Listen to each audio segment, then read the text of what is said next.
अपने दौर के सुपरस्टार रहे राजेश खन्ना अपने रुमानी और रोमांटिक स्वभाव के लिए जितना मशहूर थे, उससे कहीं ज़्यादा फिल्मी गलियारों में उनके अक्कड़ स्वभाव की चर्चा थी। राजेश खन्ना जब तेजी से सफलता की सीढ़ियां चढ़ने लगे तो उनके बारे में कहा जाने लगा कि सफलता काका के सिर चढ़ गई है। प्रोड्यूसर डायरेक्टर्स को घंटों इंतज़ार करवाना, फिल्मों के सेट पर देरी से पहुंचना और शेड्यूल के बीच में अचानक शूटिंग कैंसिल कर देना काका का स्वभाव बन गया था। इन्हीं आदतों की वजह से उन्हें मिस्टर लेट कहा जाने लगा था। उनकी फिल्मों के सेट पर भी ऐसे कई वाक़ये हुए जिससे पूरी यूनिट परेशान रहती थी।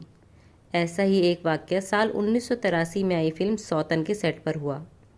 इस फिल्म के डायरेक्टर सावन कुमार कई सालों से राजेश खन्ना संग फिल्म बनाने की ख्वाहिश पाले थे। उनकी ये ख्वाहिश तब पूरी हुई जब काका के दिन अच्छे नहीं चल रहे थे।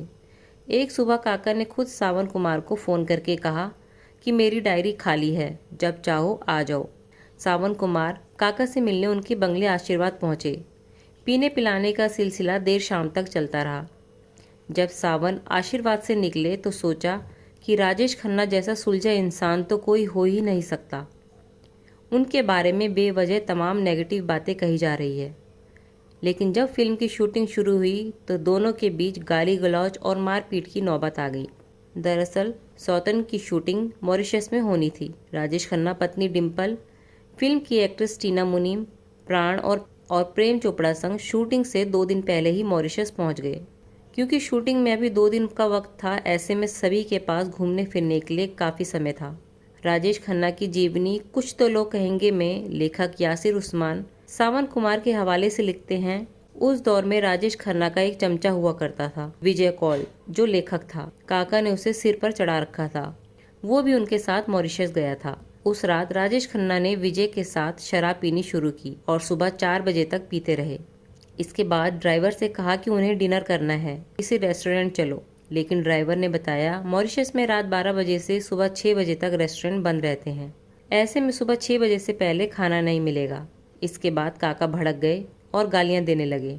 बकौल सावन कुमार नशे में धुत राजेश खन्ना होटल के रिसेप्शन पर पहुंचे और मुझे भी गालियां देते हुए ऊपर अपने कमरे में चले गए। वो चीख चीख कर कह रहे थे, सावन कुमार क्या समझता है अपने आप को, ये घटिया इंतजाम किया है। राजेश खन्ना को इस हालत में देख पूरे होटल में हंगामा मच गया। उस वक्त सावन कुमार वहाँ नहीं थे। थोड़ी देर बाद वे रिसेप्शन पर पहुंचे और वहां से राजेश खन्ना के कमरे में फ़ोन किया। उधर से राजेश खन्ना सावन को भद्दी भद्दी गालियां बकने लगे और बुरा भला कहने लगे। सावन कुमार थोड़ी देर तो सुनते रहे और जब राजेश शांत नहीं हुए तो उनको भी गुस्सा आ गया। उन्होंने राजेश खन्ना को चुनौती दे दी कि नीचे आ जाओ, अभी देख लेते हैं। बात बढ़ती देख प्राण भागते हुए नीचे आए और किसी तरह सावन कुमार को समझाया और दोनों के बीच पैचअप कराया। यासिर उस्मान लिखते हैं कि अगले दिन जब राजेश खन्ना सावन कुमार से मिले तो उनका व्यवहार ऐसा था कि जैसे कुछ हुआ ही ना हो। 2-3 दिन बाद उन्होंने सावन को गले लगाते हुए कहा, यार तू नाराज हो गया। इस पर सावन ने कहा, आप बड़े हैं, मैं आपकी रिस्पेक्ट करता हूँ, लेकिन आप ईगो को बीच में क्यों लाते हैं। इसके बाद पूरी शूटिंग के दौरान राजेश खन्ना ने फिर कभी ऐसा व्यवहार नहीं किया।